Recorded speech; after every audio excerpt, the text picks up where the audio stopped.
Selamat bertemu lagi. Kali ini kita akan membahas tentang proses dan tahapan siklus Krebs. Apa itu siklus Krebs? Siklus Krebs merupakan serangkaian reaksi kimia yang terjadi pada sel hidup untuk menghasilkan energi dan asetil koenzim A, perubahan dari asam piruvat hasil glikolisis. Siklus Krebs merupakan salah satu tahap reaksi aerob, yaitu proses menghasilkan energi di mana dalam prosesnya membutuhkan oksigen. Reaksi air terjadi melalui glikolisis, siklus Krebs, dan transfer elektron.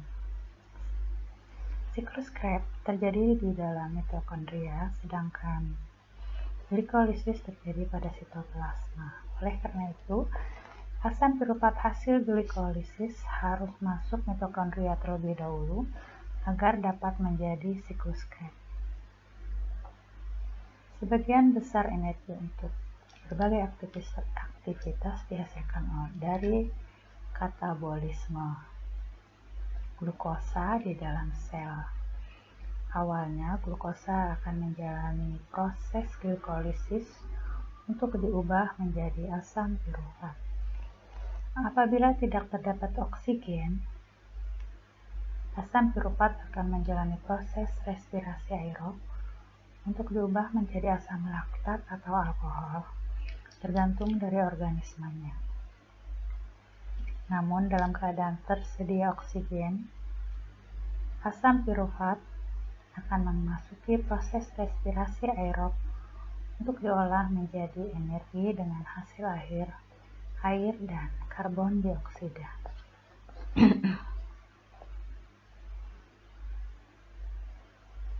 Siklus Krebs sendiri akan menghasilkan ATP, NADH, FADH2, dan CO2. Karbon dioksida akan dilepaskan dari sel dan dikeluarkan dari tubuh sebagai sisa respirasi. Sedangkan ATP, NADH, FADH2 merupakan sumber energi penting bagi tubuh.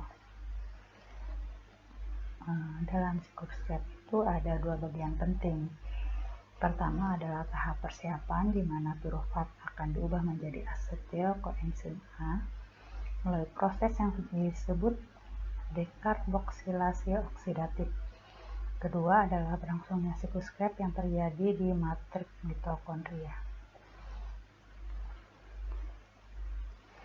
Dekarboksilasi oksidatif akan mengubah asam piruvat menjadi asetil koenzim A. Tahap ini terjadi dalam beberapa reaksi yang dikatalis oleh kompleks enzim yang disebut piruvat dehidrogenase. Enzim ini terdapat pada mitokondria pada sel eukariotik, sedangkan pada prokariotik terdapat pada sitoplasma. Untuk tahap-tahap oksidatif, dekarboksilasi oksidatif adalah sebagai berikut. Pertama, gugus karboksilat akan lepas dari asam piruvat menjadi CO2.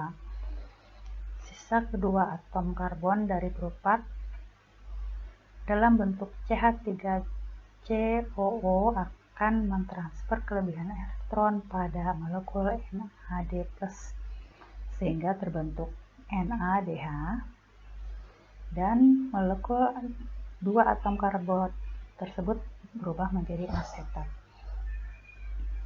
Pada akhirnya, koenzim A akan dikaitkan pada asetat sehingga membentuk asetil koenzim A. Hasil dari deoksilasi oksidatif adalah molekul asetil koenzim A, NADH, dan CO2. Satu molekul glukosa akan diubah menjadi dua molekul asam piruvat dan glikolisis, artinya proses dekarboksilasi oksidatif untuk satu molekul glukosa akan menghasilkan dua molekul asetil koenzim A dan 2 NADH dari 2 CO2. Untuk yang kedua yaitu siklus Krebs. Molekul asetil koenzim A akan masuk Krebs untuk menghasilkan ATP, NADH, FADH2, dan CO2. Terdapat 8 tahap reaksi dalam siklus Krebs yang terus berputar-putar sehingga disebut sebagai siklus Krebs. Tahap-tahap dalam siklus Krebs: pertama, asetil koenzim A akan berikatan dengan oksaloasetat membentuk sitrat. Reaksi ini dikatalis oleh enzim sitrat sintase. Sitrat akan diubah menjadi isolasitrat oleh enzim akonitase.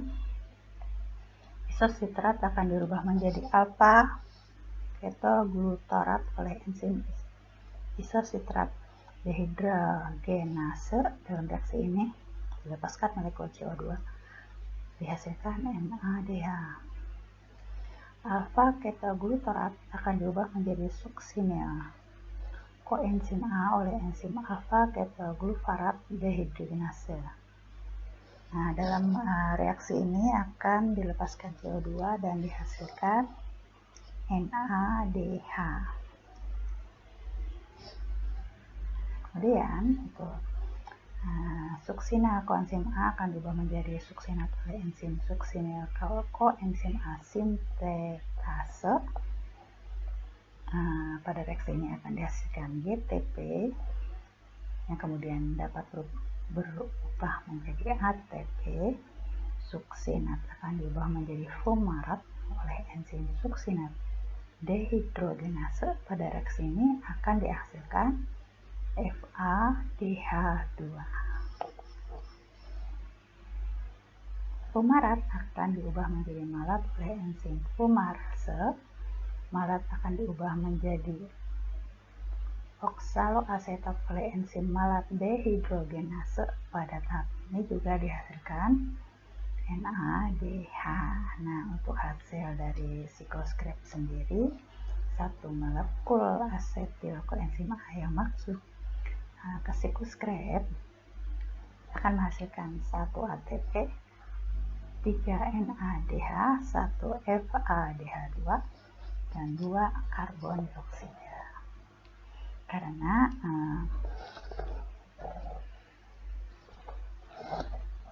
Karena satu molekul glukosa akan diubah menjadi 2 asetil koenzim A, maka satu molekul glukosa yang menjalani siklus Krebs akan menghasilkan 2 ATP, 6 NADH, 2 FADH2, dan 4 CO2.